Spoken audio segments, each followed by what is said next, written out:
Night అంతా నానబెట్టుకున్న పెసలను మార్నింగ్ ఇలా పచ్చిమిర్చి ఒక 6, జీలకర్ర ఒక స్పూన్ వేసి మెత్తగా మిక్సీ పట్టుకోవాలండి.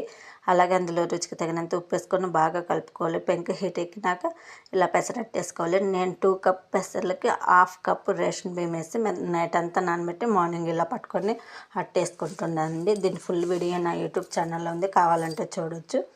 ఇలా రెండు వైపులా కాల్చుకొని ప్లేట్లోకి తీసుకోవాలి.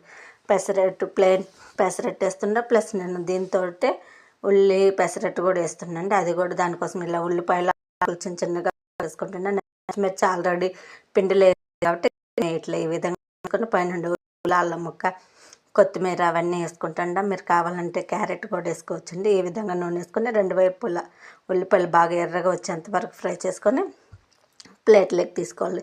దీనికి పుదీనా చట్నీ అయితే చాలా బాగుంటుందండి. మీకు వీడియోస్ నచ్చితే లైక్ చేయండి, సబ్స్క్రైబ్ చేయండి.